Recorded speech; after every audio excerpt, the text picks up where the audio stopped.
咩話？28蚊一碗白飯？你以為米其林3星？錯，呢度係香港尖沙咀一間普通嘅泰國菜。買單嘅時候睇住賬單，仲以為自己食係金粒。各位，而家香港食飯，除咗要帶錢，仲要帶智商，因為隨時隨地你會遇到消費刺客。從28蚊嘅白飯到幾千蚊嘅幾隻蝦，再到不明不白嘅隱形消費，香港餐飲幾時開始將個客當成水魚嚟劏啦？呢條視頻我哋又嚟盤點一下香港餐飲界嘅劏客套路。喺呢個所謂嘅美食之都，點解食餐飯會慘過交租呢？仲有面對呢種畸形嘅物價，我哋係咪自定要交智商稅？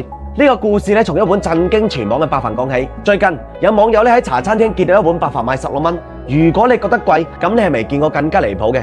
有食客爆料喺尖沙咀一碗白飯收28蚊，28蚊係咩概念啊？夠你喺深圳咧食一個燒鵝髀飯，仲包例湯。喺香港只夠你買一碗白飯咋？呢種地域性嘅價格撕裂，就係香港人唔想消費嘅最大原因，唔係唔愛香港，而係真的愛不起。聽到呢個消息，好多網友嘅第一反應就係有冇搞錯啊？搶錢啊！但係更加無奈嘅係，有另一批聲音話16蚊咧算係比較有良心啦。出邊好多咧係收20零蚊，因為鋪租貴、人工貴，老闆都要生存啊嘛。呢個就係香港人嘅悲哀。我哋俾高物價馴化到使錢受罪都覺得係理所當然。最後你發覺你俾嘅唔係錢，係餐廳嘅生存稅。如果你覺得白飯係前菜，咁海鮮咧就係劏客嘅主菜啦。對於遊客嚟講，香港海鮮簡直就係噩夢。上個月有位女士咧喺尖沙咀食炒海鮮，諗住豪翻一次，點咗幾味時令海鮮，買單嘅時候3060幾蚊，張單上邊寫住鹽焗皮皮蝦608，上台嘅時候先得個10零隻，蒜蓉青口蒸粉絲390幾蚊，得4隻，即係話100蚊一隻，古花蟹966蚊一隻，金沙大蝦咧96蚊一隻。除此之外，仲有啲零碎嘅費用，3碟豉油收你30蚊，茶位咧每個人收20。呢餐唔係食飯，直情就打劫，當時人懵晒，感覺自己俾人當成大水魚。講外地人人生地不熟，咁本地人會唔會好翻啲呢？一樣咁慘。流浮山嘅海鮮咧，出世名係坑，有山友去食海鮮，點咗12道菜，包括炸蠔、瀨尿蝦、老虎斑，買單嘅時候12000蚊港紙，人均1000蚊。重點係味道一般般，完全唔值呢個價錢。餐廳而家釣嘅唔係魚，係將食客當成想勾嘅魚嚟劏。除咗海鮮，仲有令人聞風喪膽嘅煲仔飯。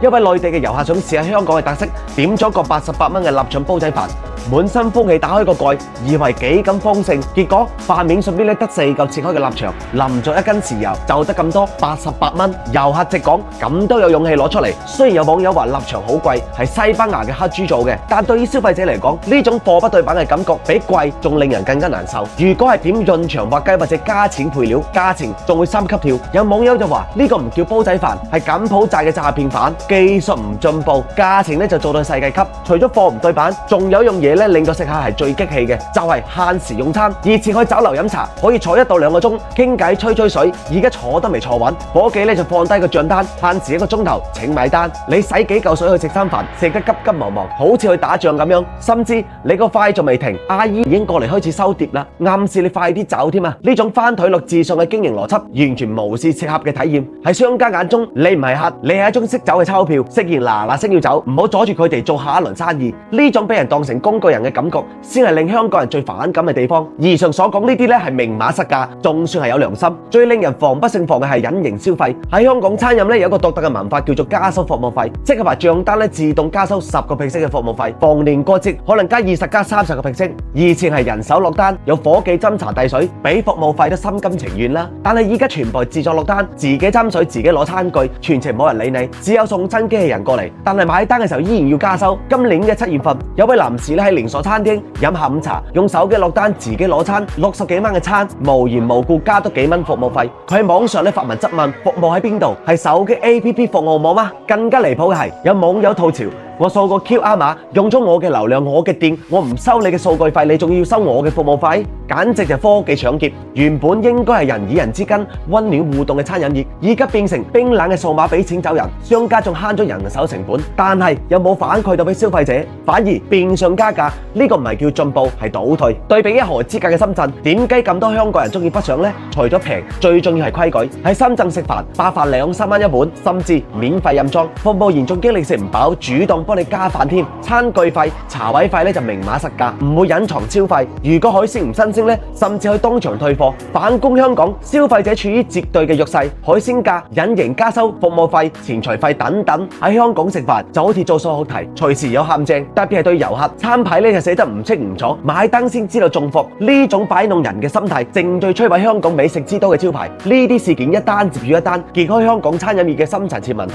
第一，物非所值，貴唔係問題，問題係你俾唔出相應嘅質素。28蚊嘅白飯，如果你用日本嘅生四米，用新泉水煲，可能有人唔會俾。但係如果你用普通嘅絲苗米，甚至係吉野飯，就係呃錢。88蚊嘅煲仔飯，如果你鋪唔滿立場，遊客咧會話你真材實料。但係你俾4嚿就係叫講客。第二，揭發透明度，好多餐廳咧利用遊客對物價嘅唔熟悉咧亂咁收費，從皮蝦咧就變成從皮甲，古法蟹咧就變成古畫蟹。呢種短視嘅經營手法，賺到1、2次快錢，但係你毀嘅成個市場嘅聲譽。第三，傲慢同埋偏見，面對投訴，商家往往唔係反思，而係理直氣壯話租貴啊嘛，行規係咁噶啦，好似消費者欠佢嘅咁樣。講真啦，消費者心入邊都有把尺嘅，點解兩餸飯排長龍？點解大家唔想消費？點解大家不想消費？因為嗰度有選擇權、有知情權、有尊重。香港餐業要自救嘅話咧，唔係搞夜繽紛，唔係搞派消費券，而係回歸基本。第一，誠信，價格要透明，服務要到位，出品要對得住價錢。特別係海鮮酒家，唔好再搞呃秤、偷龍轉鳳嗰套。對於自作落單加收呢種唔合理嘅現象咧，行業應該要自律。如果冇人手服務，就唔好收服務費，或者直接加喺菜價入邊，明碼實價係最重要嘅。記住，遊客唔係傻仔，當香港食飯貴，香港通客咧變成國際共識嘅時候，以後就算你派免費嘅飯，都冇人夠膽嚟。只有每一筆消費物有所值，消費者先會食得開心，香港餐飲先有機會重返往日嘅光輝。講到底，大家唔係唔接受收費，而係希望消費有得揀，諮詢要透明，食飯本嚟咧應該係輕鬆愉快嘅事，唔應該係一場鬥智鬥力嘅遊戲。各位朋友，你哋喺香港有冇食過天價嘅白飯？你覺得自作落單加收服務費合唔合理？歡迎喺評論區留言分享你中招嘅經歷。